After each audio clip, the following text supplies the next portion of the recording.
Maka di sini ada gambaran pada kita yang pertama, kalau antum sedang dibimbing oleh Allah menuju kedudukan yang tinggi, maka sadarlah teman-teman, saat yang bersamaan antum tidak akan sunyi dari rintangan-rintangan sekitaran.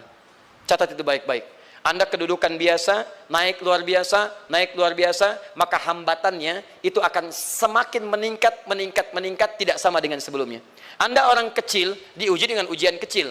Anda orang menengah, diuji dengan ujian menengah. Anda kedudukan yang tinggi, maka akan diuji dengan kedudukan yang lebih tinggi lagi. Maaf, Allah tidak akan menguji dedaunan dengan angin yang menerpa akar. Pasti berbeda. Karena angin ketika kedudukan semakin tinggi, maka angin semakin kencang akan menerjangnya. Yuk kita turunkan, jenis ujiannya bisa 3. Bismillah. Tenang aja mas, ya. Antum lihat aja, tulis ya, biar saya ngapus, insyaallah. Perhatikan baik-baik, sini. Kedudukan bersanding dengan ujian. Kalau rumus fisikanya, F berbanding lurus dengan P. Gaya berbanding lurus dengan tekanan. Jadi kalau antum misalnya, rumus asalnya F1 sama dengan F2, gaya gerak sama dengan gaya torong. Kalau dikembangkan ke sini, tenaga kecil begini, maka yang bunyi kecil. Kalau besar, semakin besar lagi. Nah, memahami rumus ini, F sama dengan P. F berbanding lurus dengan tekanan. Ada gaya tekanan juga yang cukup kuat. Ketika antum pukul kencang, suara kencang. Tapi ini lebih sakit kan? Tekanannya lebih kuat. Itu agak berbeda. Itu dalam persepsi positif. Dalam persepsi negatif juga bisa. Gaya berbanding lurus dengan tekanan. Semakin orang banyak gaya, semakin tertekan hidupnya. Ya? Tanya. Sekarang lihat sini. Rumus ini kalau kita turunkan lewat ayat, am hasibtum an tadkhulul jannata. Apakah Anda akan duga begitu mudah masuk surga? Walamma yatikum matalul ladzina khalau min qablikum. Sementara Allah belum menguji Anda seperti orang dulu yang dijamin surga mendapati ujian. Apa jenis ujiannya? Ini manhaj hidup kita dan kita berhenti di sini. Maaf, saya mungkin hanya 5 ayat dulu untuk hari ini ya. Massatuhumul ba'sa. Ujian pertama disebut dengan ba'sun. Jamaknya ba'sa. Ba'sa. Ini masih ringan. Misal, jarang ke masjid, sekarang mulai ke masjid. Begitu antum ke masjid, Allah kasih ujian. Sesuai dengan kadar niat antum. Kasih hujan gerimis. Ke masjid gak? Itu ba'sun. Begitu antum ke masjid, orang Arab katakan, nazil matar. Turun hujan. La ba's, la ba'sa, la ba'sa. Gak ada masalah. La ba'sa. Tidak ada masalah. Serap ke dalam bahasa Indonesia, lewat. Labas. Labas, lewat. Ringan. Berarti, kalau antum diuji dengan yang ringan, maka antum kadarnya masih ringan, akan dinaikkan kepada yang menengah. Akan yang menengah. Hati-hati betul. Kalau antum belum lulus yang di sini, maka antum akan terus sampai di sini, sampai lulus di sini. Sampai lulus. Antum mau berangkat ke masjid, gerimis bisa. Tiba-tiba nggak jadi di rumah. Istri antum mengatakan, Pak kok nggak ke masjid? Hujan mah, kan cuman gerimis. Takut teriak, Masya Allah. Padahal antum misalnya belum kuat untuk berangkat. Maka antum akan terus diuji di sini. Lihat rumusnya, Quran surah kedua ayat 286. La yukallifullahu nafsan illa, Allah tidak akan pernah menguji seorang hamba di luar kadar kemampuannya. Jadi kalau antum masih ujian yang ringan, antum diberikan yang ringan. Antum naik menengah, diberikan yang menengah. Antum naik lagi level tinggi, diberikan ujian yang berat. Menengahnya disebut dengan darrun. Wad-darra, dari ba'sun jadi darrun. Jamaknya darra. Sudah menyakiti fisik. Kena fisik. Sudah melukai. Hujannya makin deras. Ya. Kalau dalam kehidupan, yang ini mungkin celaan biasa. Duh, sudah berubah ya. Masya Allah. Sekarang jilbabnya sudah panjang. Masya Allah. Duh, semakin panjang ya. Yang ingin Batman ya. Masya Allah. Udah banyak. Begitu sudah mulai pakai cadar, ninja. Oh, Masya Allah. Darra. Sudah nggak enak ke fisik. Darrun. Darrun. Lihat rumusnya ya. Lihat rumusnya baik-baik. Ini lebih menenangkan pada jiwa. Ketika Anda dalam level-level seperti ini artinya Allah sedang menaikkan iman Anda dalam level yang lebih tinggi lagi. Jadi ketika ada celaan menghunjam dalam lisan seseorang, sudah mulai menyakiti, itu sebetulnya pengakuan dari Allah lewat lisan orang itu, bahwa Anda sedang diangkat keimanan pada tingkat yang lebih tinggi. Ada yang mengatakan, kamu kenapa sih pakai jilbab begitu? Yang biasa aja kali. Mah, yang iman biasa sudah banyak. Saya ingin menampilkan keimanan yang luar biasa. Supaya dengan iman itu saya lebih mendoakan mama. Saya menampakkan amalan-amalan. Mudah-mudahan pahalanya bisa buat mama. Masuk dengan bahasa yang baik. Masya Allah. Jadi kalau antum bisa melawan hal-hal demikian dengan bahasa yang indah, itu nyaman kepada jiwa. Kadang-kadang ada kalimat-kalimat yang tidak perlu pakai dalil, teman-teman sekalian. Kembalikan ke sini. Terakhir, wazulzilu zilzal. Zulzilu zilzal. Gempa, goyang. Dia ada ujian yang bisa menggoyangkan diri kita, membuat gempa hati kita. Antum sudah nggak kuat, kadang-kadang jalan sempoyongan, padahal nggak ada gempa di luar, cuman hati kita kayak kena goncangan. Diserang sana, serang sini, nggak bisa tidur, nggak bisa makan, tawarin ini susah, itu susah. Wazulzilu. Bahkan hatta yaqula Rasulullah walladzina amanu ma'ahu mata nasrullah. Sampai-sampai Rasul SAW, bahkan orang-orang beriman, bahkan yang setelahnya bisa mengatakan, kapan ini berakhir? Akan tiba masa Anda mengalami satu situasi sampai Anda mengatakan, kapan berakhirnya yang seperti ini? Serang, serang, serang. Perhatikan, jika Anda berada pada level ini, saya ucapkan selamat kepada Anda. Karena Anda akan diangkat pada kedudukan yang tertinggi di antara sekian ujian yang ada. Zuzan. Artinya Allah akan naikkan Anda pada derajat yang tinggi. Karena hukum ujian tadi, la yukallifullahu nafsan illa wus'aha. Allah nggak akan menguji seorang hamba di luar batas kemampuannya. Jadi kalau Anda sudah dipandang oleh Allah siap menerima yang ini, maka Anda akan diberikan zilzal. Kalau Anda nggak mampu, Anda hanya akan diberikan darra atau ba'sun. Dimohon maaf, kalau di antara jamaah yang hadir saat ini, Anda merasa sedang punya masalah yang berat, membuat hati Anda goyah, saya ucapkan pada Anda, dari sekian hamba Allah yang ada di muka bumi, cuman Anda yang diberikan itu. Artinya Allah akan mengangkat derajat Anda. Ayo bahagia. Dan yakinlah, bukan orang lain yang dititipkan, Anda yang diberikan. Allah percaya pada Anda, kenapa Anda tidak yakin? Bukan orang lain. Jadi mustahil Allah memberikan ujian berat kalau Anda nggak sanggup. Karena cuma Anda yang sanggup, Anda yang dikasih. Makanya jangan mengeluh. Jangan katakan, ya Allah, kenapa saya, ya Allah? Why me? Kata Allah, why not? Kamu yang bisa. Yang lain tidak. Dan tanpa harus Anda menuliskan status. Memang cuma saya yang sanggup. Oh, Masya Allah. Gak usah. Sadari. Kalau bukan sayang, Allah itu punya sifat adil. Nggak mungkin menukar sesuatu di luar kadarnya. Antum tahu cicak? Halo? Jangan katakan wallahu alam, cicak. Cicak, baik. Bagaimana aktivitasnya? Merayap. Di mana? Dinding. Apa makanannya? Nyamuk. Nyamuk bagaimana aktivitasnya? Terbang. Pertanyaan saya, di mana keadilan Allah menjadikan makhluk yang merayap makanannya terbang? Kalau nyamuk masuk kategori pertama tadi, pintar dan tahu dirinya pintar, jadi mainan cicak. Cicak, ayo tangkap. Cicaknya cuma merayap, dianya terbang. Beruntungnya nggak ada nyamuk yang jenius. Tapi yang paling hebat, perhatikan bagaimana lisan orang tua kita menanamkan kalimat-kalimat untuk menanamkan tauhidullah subhanahu wa ta'ala. Cicak-cicak diam-diam merayap. Perhatikan, yang Allah tuntut pada cicak, merayap kamu. Walaupun cuma diam-diam. Lihat baik-baik, diam-diam merayap. Datang seekor, Masya Allah, ketika dia merayap, nyamuk datang. Lihat, bukan cicak mendatangi nyamuk, tapi nyamuk mendatangi cicak. Kalau cicak tidak merayap, mustahil nyamuknya datang. Allah hanya tunjukkan, kamu merayap ya, nyamuk datang.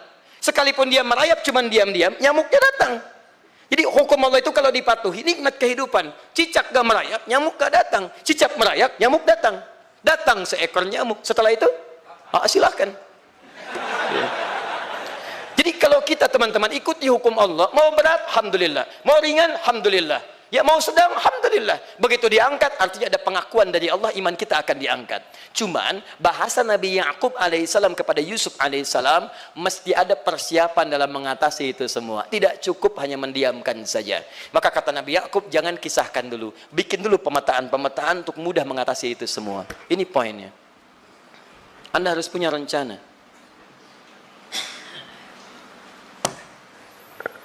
Maka Nabi Ya'qub menyiapkan, bekali dulu ini, siapkan itu. Kalau ambil ke aspek teori untuk kita sekarang, tafsir dari ini untuk menyelesaikan solusi di Quran surah kedua ayat 214 tadi, maka jawabannya ada di Quran surah ketiga ayat 142, paling kiri sebelah atas. Ini kanan sebelah bawah, ini kiri sebelah atas.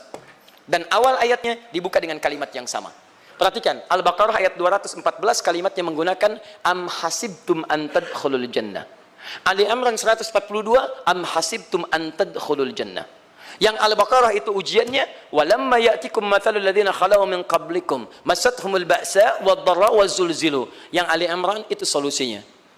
Am hasibtum an tadkhulul jannata walamma ya'lamillahu alladhina jahadu minkum wa ya'lamas sabirin. Saya tutup sampai sini dulu. Teman-teman perhatikan, walamma, sedangkan Allah ya'lamillahu alladhina jahadu minkum, belum melihat kesungguhan Anda untuk mengatasi berbagai persoalan kehidupan itu. Kalimat jahadu, akar katanya dari kata al-juhdu. Serius, sungguh-sungguh. Jadi kalau persoalan Anda ingin segera selesai, Anda mesti serius. Hei yang sedang kuliah, kalau mau cepat selesai kuliahnya, serius belajarnya. Pahami dengan baik. Kalau Anda nggak pernah serius, bagaimana bisa menyelesaikan pelajaran dengan baik? Hei yang sedang berumah tangga, kalau ingin baik rumah tangganya, serius dalam berumah tangga. Keluarkan hukum-hukum Allah, terapkan dalam kehidupan rumah tangga. Anda akan mendapatkan manfaatnya. Hei yang sedang berbisnis, serius dengan pekerjaan. Karena hanya orang serius yang bisa menghasilkan kekayaan-kekayaan yang terbaik. Serius dalam ibadah, karena ibadah melahirkan keberkahan dengan kekayaan yang Anda dapatkan dari titipan Allah Subhanahu wa taala. Ayo serius. Al-juhdu dibagi 3 bagian. 1, serius dalam merencanakan, disebut ijtihad namanya. Bikin rencana. Misal, maaf, tadi dalam keluarga, kalau diambil kedudukan Yusuf alaihissalam, antum tempatkan itu pada porsi pertama sebagai target. Misal, Yusuf diberikan kedudukan oleh Allah. Bagaimana anak saya punya kedudukan walaupun tidak sama dengan Yusuf alaihissalam? Cari, rencanakan, buat pemetaan. Di masa depan anak saya mesti punya kedudukan. Apa? Kalau dalam kedokteran, kedudukan dokter yang terbaik. Kalau dalam bisnis, pengusaha yang terbaik. Misal, kalau dalam pemerintahan, jangan tanggung-tanggung, jadi presiden, jadi itu. Anda turunkan kemudian pendidikannya dari situ. Ijtihad direncanakan. Masuknya lewat sini, lewat sini, lewat sini, lewat sini. Seperti kemudian, maaf, Hannah dengan Imran rahimahumullah merencanakan hasil yang terbaik untuk Maryam, bahkan sejak dalam kandungan. Quran surah ketiga Ali Imran dari ayat 35 sampai 37. Paling kiri pertengahan sampai bawah. Idz qalat imra'atu Imran, Rabbi inni nazartu, bahkan nazar. Nazartu ma fi batni muharrara, saya bernazar anak saya yang lahir ini akan punya kedudukan dekat dengan Allah Subhanahu wa taala. Di sejak bayi direncanakan. Mau jadi apa? Setelah itu apa? Jihad. Jihad itu kesungguhan dalam mempraktekkan, mengaktualisasikan konsep yang sudah dibuat. Jangan sampai cuma berdoa tapi doanya tidak disandingkan dengan ikhtiar, enggak nyambung. Makanya ketika lahir ada jihad, jihad dengan doa.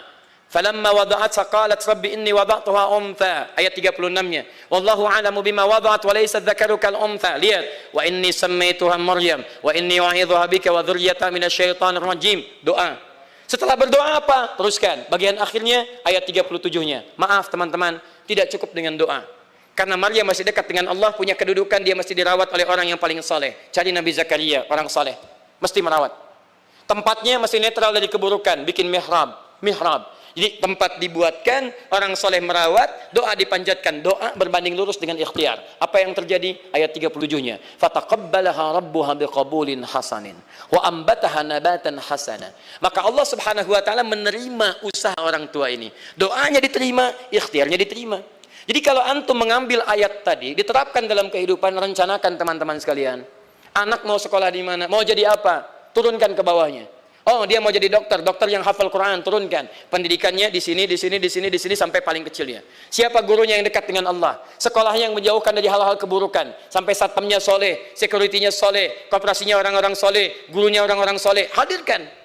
Kalau ikhtiarnya sudah nyambung dengan doa, maka fataqabbalallah, qabbalallah. Taqabbalaha rabbuha. Diterima Maryam, antum diterima. Di kadang-kadang yang nggak nyambung nih begini, doanya nggak nyambung dengan ikhtiar, itu masalahnya. Ya Allah mohon ya Rabb, jadikan anak saya rajin sholat, hafal Al-Quran, tapi ditempatkan di sekolah yang tidak pernah mengajarkan sholat, nggak nyambung. Ditempatkan di tempat yang tidak pernah mengajarkan Quran, tidak nyambung. Nggak ada kesamaan di situ. Maka Nabi Ya'qub alaihissalam memberikan gambaran kepada anaknya, nak, kamu akan punya kedudukan begini, hati-hati, setiap ada kedudukan akan ada rintangan, kamu harus punya rencana untuk merencanakan solusi-solusi terbaik untuk itu. Kemudian yang terakhir, ini yang paling hebat, mujahadah, perjuangan melawan emosi. Karena tidak sedikit tantangan itu, maaf, yang berat itu bukan menghadapi fisiknya, tapi menghadapi diri kita sendiri. Mau ke masjid, malas, itu yang susah dihadapi dibandingkan dengan hujan. Hujan ada payung, malas mau pakai apa? Maaf, menurun, semangat turun, malas datang, kecewa datang, pesimis datang, lawan, namanya mujahadah. Gabungkan ketiganya, isi dengan sabar. Wa ya'lamas sabirin. Manhaj itulah yang diberikan kepada Yusuf, sehingga Yusuf nanti mengalami tahapan-tahapan kehidupan sampai dengan beliau mencapai puncak tertinggi, disebut kemudian menjadi Al-Aziz, dan disitulah kemudian terbukti mimpinya setelah 40 tahun atau 80 tahun disebutkan dalam satu riwayat, maka terbuktilah mimpi ini punya kedudukan, bapak ibunya beserta saudara-saudaranya sujud di hadapan Yusuf alaihissalam. Teman-teman, ini baru 5% dari pengajaran yang ada di surah Yusuf. Masih banyak hal yang lainnya. Bagaimana ketika mohon maaf bertemu dengan saudaranya. Saya kasih bocoran sedikit. 10 orang rapat di satu tempat untuk mencelakai Yusuf. Setelah mereka menyimpulkan bapaknya itu lebih perhatian kepada Yusuf. La Yusufu ahabbu ilaina. Yusuf itu lebih dicintai dibandingkan kita pada diri bapak kita. Bapak kita salah nih. Bapak kita salah. Masya Allah. Bapak kita sesat nih. Ya, inna abana lafi dhalalim mubin. Bapak kita sesat banget nih. Salah bapak nih. Ya harusnya kita yang dicintai, kita lebih kuat. Wa nahnu usbah, kita lebih hebat dibanding dia. Rapat teman-teman. Yang hebat begini, 10 orang rapat. Diajukan usulan untuk membunuh Yusuf. Saya mau tanya pada antum, kalau 10 orang rapat, 9 mengusulkan A, 1 mengusulkan B. Kira-kira yang diterima secara quorum 9 atau 1? 9. Ini bisa tertukar. Tertukar. Pembunuhan diusulkan, 9 orang condong. 1 orang mengusulkan, la taqtulu Yusuf, jangan bunuh Yusuf. Alqihi fi ghayabatil jubbi, yaltaqithu ba'd as-sayyarah. Cukup lemparkan dia ke tempat gelap. Kemudian di tempat itu akan lewat para kafilah, dia diambil dan menjauh dari kita. Yang penting kan Yusufnya nggak ada, supaya dosa kita nggak berat-berat amat. Yusufnya ambil, itu kan tujuan kita. Lihat baik-baik. Biasanya setan kalau sedang melakukan sesuatu itu nggak akan nanggung, nodong bisa pembunuhan. Lempar bisa perampokan. Tapi ini yang aneh, kenapa 9 orang yang untuk membunuh itu tiba-tiba belok menyepakati rencana yang pertama? Yang 1 orang. 9 orang, 10 orang rapat, 9 punya A. Tiba-tiba yang 9 berpindah kepada yang B yang cuma 1 orang. Kenapa bisa terjadi? Ada rahasia di situ.